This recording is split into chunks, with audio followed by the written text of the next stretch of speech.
to this Future Soldier swear-in ceremony. So let me give just a little bit of context on what it is that we're doing today, and how happy I am to see everybody here. So my name is Lieutenant Colonel Doug Fullerton. I'm the Cleveland Recruiting Battalion Commander, and we look to put young folks into active duty Army and the Reserve. And what we have in the audience are some of our future soldiers, and that's what we call a young man or woman who has raised their right hand and has gone through the whole process and is going to join the Army and has chosen a job in the whole 9 yards and has yet to ship to training.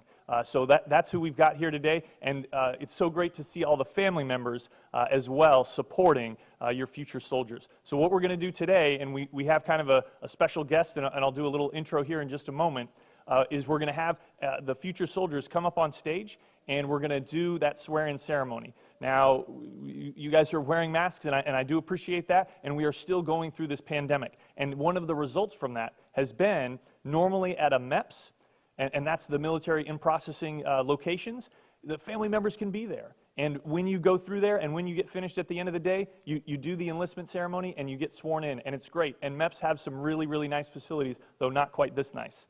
This gives us an opportunity to kind of redo that and again, share that with the family members. So I'm super happy that we're able to get folks to come out. And again, we're very honored to have a special guest. So Major General David Francis is the commanding general of Fort Rucker, Alabama. Fort Rucker, Alabama is where Army aviators are trained, and basically is the home of Army aviation. And when I say Army aviation, I'm talking about helicopters in the Army. But it is even more than that. There are many, many people in many different jobs that work there and support that training, and also support all the different aspects of Army aviation and everything that Army aviation does in the Army. He has a wealth of experience, and he spent 32 years in the Army. And here's the most interesting part and the best part. He is a Pennsylvania native. Myself, I'm from California originally. My wife is from Alaska. I've lived a bunch of time in Texas. I'm from kind of all over the place. But Major General Francis is from Pennsylvania, and he's come back, and he's a Gannon graduate as well. And so we've been visiting a bunch of different places today. And again, this is kind of the highlights of the day to do a future soldier swear-in. So with that, I'd like to bring Major General Francis up and share a few words. Sir?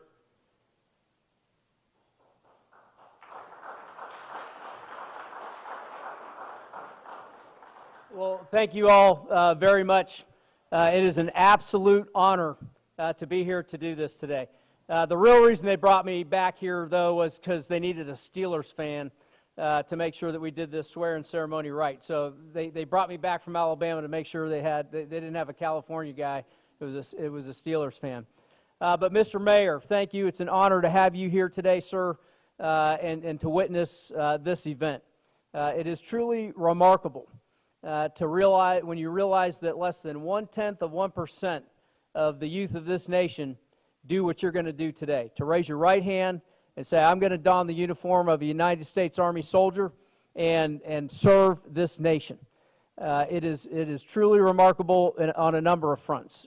First and foremost, there aren't too many folks that even qualify to do what you're doing today. So for all our future soldiers, you are a cut above. That means you're physically, mentally, prepared and qualified to join the ranks of the United States Army. And that is not automatic, and I commend you all for that. The second thing, though, is I want to welcome you to an absolutely incredible team, because that's what the Army is. We are a family, and when we take you into our ranks, we're going to train you, we're going to take care of you, and you are going to become a trusted teammate in an organization whose mission is much bigger than ourselves. You're going to be part of something bigger than yourself. And as you come onto this Army team, it's very important to understand that it's not about you anymore. It's all about the team.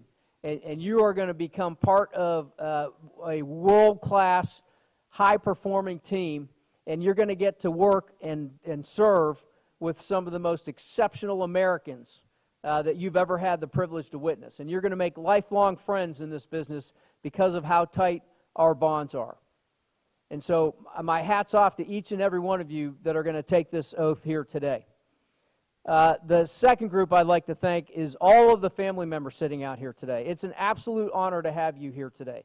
And I would tell you that your sons and daughters wouldn't be getting ready to do this today were it not for parents who raise their children as young men and women of character, who are going to be leaders in our Army and in our society in the future, and who are going to contribute in a very measurable way to the security of this nation. And so I want to commend all of the parents out here and thank you for continuing the legacy of service that represents the very best of the youth of our country. So let's give a round of applause to our parents out there.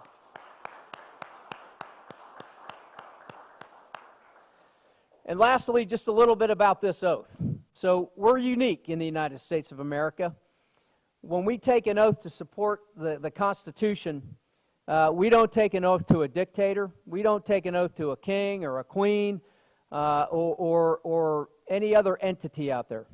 What we do is swear an oath to support and defend the Constitution of the United States. That idea that anybody, regardless of race, rank, color, creed, can be in this nation, serve in our Army, and support and defend that Constitution. That idea that establishes our way of life, that all men are created equal and that we have fundamental rights. And that's what we are here to defend, is that idea, that idea that is the experiment we call democracy. And that's what we stand up and defend. And it's not as some other armies have to do, where they're swearing allegiance to a person or a king or a queen. It's not that. We take an oath to support and defend the Constitution of the United States, and that's very different than many armies across the world. So you're today becoming a part of a very, very special organization, and it is absolutely my honor today to be able to swear you in front of your family members, in front of your mayor, and some Army leadership that is here today. And we absolutely commend you for taking this step today, and we absolutely welcome you to the ranks of the United States Army. So at this time, if I could ask all the future soldiers to come forward.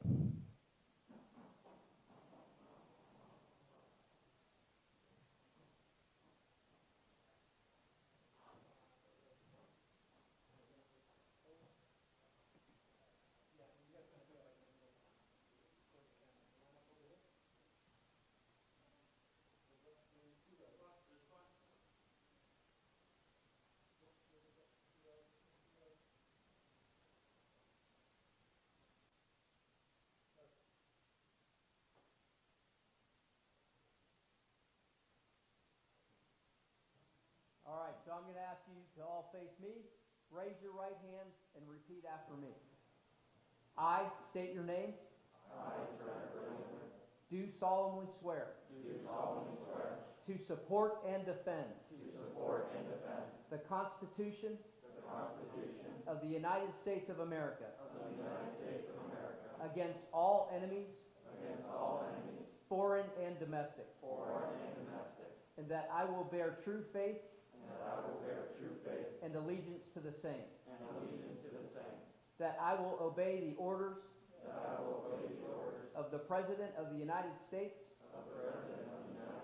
And the officers appointed over me. According to regulations. And the Uniform Code of Military Justice. So help me God. Congratulations.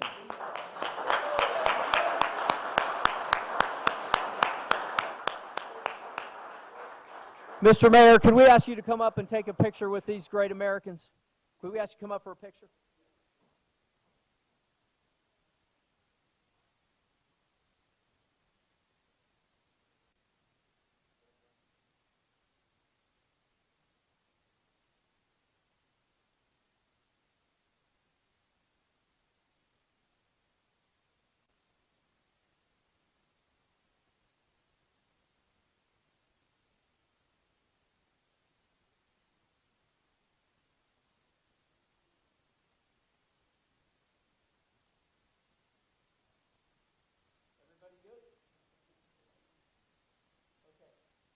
Let's give them one more round of applause.